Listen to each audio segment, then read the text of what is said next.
Welcome to Bielsko-Biala in Poland for round 2 of the UCI Mountain Bike Enduro World Cup. We're going to be diving into the pits to check out some of the hottest tech. So let's not hang around any further. Let's get on in there. Right, it's Lapierre Gravity Collective. They've got a couple of different bikes set up. So actually, let's dive on in and have a look. Over here in the stand, Louis Jondel's Lapierre Spicy. Now, actually, what's interesting about these bikes is they can be set up high and low pivot and mixed wheel or full 29. If my memory serves me correct, it's 170mm rear travel in the low pivot, 174 in the high pivot. This one's currently set up as high pivot. We've got another version in the back here in low pivot with an O-chain on there. The team are actually wanting 170mm travel up front, but stock, I think they come with 180mm. I'm guessing that's just adapting it to what the rider's like for the trails here. And also we've got a lot of flight attendant going on as well. I'm noticing batteries, rear shocks, a lot of electronic gubbins going on in the Lapierre pits. It's cool to see. Right, let's move on. This is pretty cool. At the Simplon Trailblazers team pits now, we've got the new Simplon Rapcon. Now in the background, you can kind of see last year's paint job, real cool retro purple, and I like the graphics on that. This is Lars Bjungen's bike, and it's pretty cool. New TRP on this, and I've noticed some other bits and bobs he's got going on. Those TRPs have got huge 223 rotors. He is going for all of the power. He asked, how much braking you got? I'll take it all. That's what's going on in here. But we've got a few other custom little bits I've noticed. Bike yoke dropper here, custom colour, can't get that anywhere. And actually on last year's bike is a bike yoke 3D printed saddle, but that's this year's saddle. Hopefully that's not too confusing. So we've got old and new 3D printed. Really cool bike yoke bars on here as well, which is something they've ventured into recently. These have got a, I believe, 55mm rise, but I might stand corrected on that one. Maybe I'll catch up with it in a bit. But full TRP drivetrain as well. Fox 38s up front and the new Fox X2 on the back there. Cool looking bike. The team had some good results in Pietro with the 12th and 5th, so should be cool to see what they can do. What's the little gizmo we got on the valve here? I'm pretty sure you're not able to get this as a customer, but it's from Schwalbe. It's basically a tire gauge inside here, and you can use it by using your phone. You can see which temperature the tire is. Oh, I probably hit me here. And then you can check the pressure inside. And for example, on first stage in, what was it? In Pietro Ligure, I thought I was having a bit of a flat. I was like, oh, maybe I'll just check on my phone. Checked on my phone. Same pressure as when we rolled out. So that was perfect. And I was like, oh, okay, I don't... Because before I would take a pressure gauge with you have to carry around a gauge all the time. In the morning, like here in the morning, it's like 5 degrees. And then when we go out, it's 25. Yeah, at the end of a long stage as well or something. Exactly. So it's quite a... Just a good way of monitoring pressure. Yes, and you can't get these. These are top super secret. Not super secret, but I think I'm not sure if you can get them. I don't think so. Nice. But I've not seen them, so I like that. Yeah. And actually, I've seen on Tamo, on your bike, you've got cut tyres. Yeah, man. You've cut the... Is that to allow for sort of better grip, obviously, so it bites into the ground better? So what we're trying to achieve, and we talked together with the Schwalbe guys, is that we kind of want the tire to have a bit more curve on it, and that when it catches the grip, it's more sharp. Okay. So, and I really like the Albert tire, but it's a bit too round to be a rear tire, from my opinion, in the dry. So by cutting the side knobs off, it's gonna have a little bit of a sharper edge to it. So hopefully it's gonna feel a little bit like Taki-chan. And have you tried it like this? Not yet. First day going on. So experimentation. Yeah. Nice. Simplon's looking pretty trick this year. Yeah, man. And rocking that 14 plate. No pressure. 14 plate. Oh, we try to make it even better. Yeah, good luck. I'm here at the Yeti pits. We've obviously got a host of SB160s primed and ready. In the stand here, I'd be fired if I didn't talk about the Fox upside down fork, right? Racing application development, rad forks, prototypes.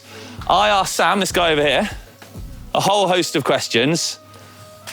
Sam just gave me no answers whatsoever. He said zilch. He was tight-lipped. In fact, they all were. They're all a bit party poopers around here. So I'm going to say they look like an obviously very finished product in terms of how they're machined, the fork guards, the internals, the whole lot.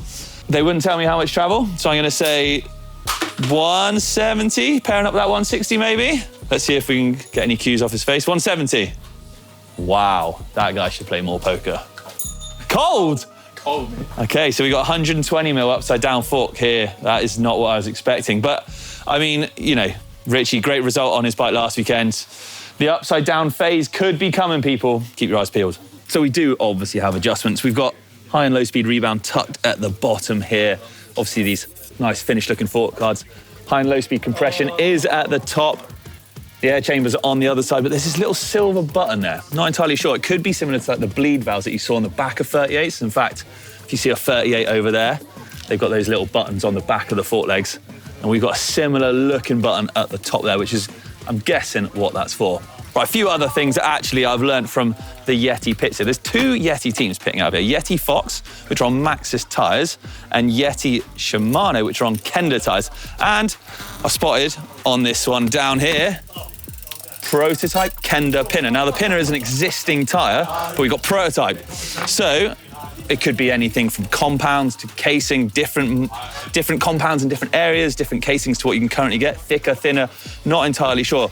Cush cores inside, so they're obviously still running some form of insert in there, but yeah, prototype rubber. And actually on the Maxxis side of things, which is what Yeti FOX are on, there's test pilot tyres in there as well, which I've spotted around on a few other bikes and in the downhill pits. And actually those, I believe, are definitely a different casing, thicker, and a different compound. But again, they say definitely. No one tells me with any kind of confirmation, but it's quite cool to see that they're still trying all these new prototype parts. At the YT Mob pits now, and I've noticed Texi, the German shredder, has got a prototype by the looks of it, or I don't want to say early development, but an aluminium Capra, YT Capra. Travel, I'm going to hazard a guess at being very similar. It's certainly way past the test kind of mule phase by the looks of it. It looks a far more finished product. And actually I've noticed got a carbon back end on there as well. So I don't know, that I would assume is an existing back end. Opting for the coil shock this weekend. 180 mil travel up front? Mechanic, 170. 170 for Texi. I've also noticed on this bike, actually, we've got an O-chain knocking around on there. We've also got these Schwalbe sort of tyre sensors or pressure sensors going on. Some words of wisdom, strong and brave, and ... We'll have to wait and see what Texi can do. And go hard, enjoy. That makes for every bike ride, right? Nice, good to see that. Fox shock on there as well. Looking good. Be cool to see how Texi gets on this weekend. Also kicking off in the YT pits, I saw on Moyer's bike, Jack Moyer, he's running Fox's Livevalve rear shock. You can see the two sensors on each of the brakes. Those are basically full of accelerometers, and they measure angles and pitches and all sorts, and feed all that information to his rear shock. He's also running the coolest shoes in the pits, some sort of signature Jack Moyer edition, 510s if you like, little Rick and Morty special editions. Enter the portal, watch out, Jack Moyer's gonna be on it. Here's some hot tech for you. I've just stolen Jesse Melamed's bike to take a quick look at it, and I've actually noticed a rim-packed TMD, a tuned mass damper in the steerer tube, something that you don't often see in Enduro. They've been playing with them a lot over in the downhill world, but obviously, you know, looking for those marginal gains here. Actually, I spoke to Jesse and he said, you know, it actually made him quicker. It's more comfortable. You know, it takes away a lot of that vibration through the front. When you're racing 10-minute plus stages, it makes sense. So cool to see that tech coming over. Everything's electrified on this bike, dropper, gears, suspension, you name it. And also, waxed chain. Now, in mountain biking, we don't often talk about people using wax on their chains or waxing their chains instead of a wet or a dry lube, but you know, the mechanic's got it waxed up there. It's looking fresh, ready to go. In fact, if you want to see a full bike check with myself and Jesse deep diving into that, that'll be coming up on the channel ever so soon. That's it for hottest tech here in Bielsko-Biala. On the Enduro front, riders are now heading off to go practice. Stay tuned, and if you want to see downhill tech, tune into the channel tomorrow, where I'll be scouring the pits and you can have all the latest, greatest, hottest stuff from there. Thank you for watching, everyone.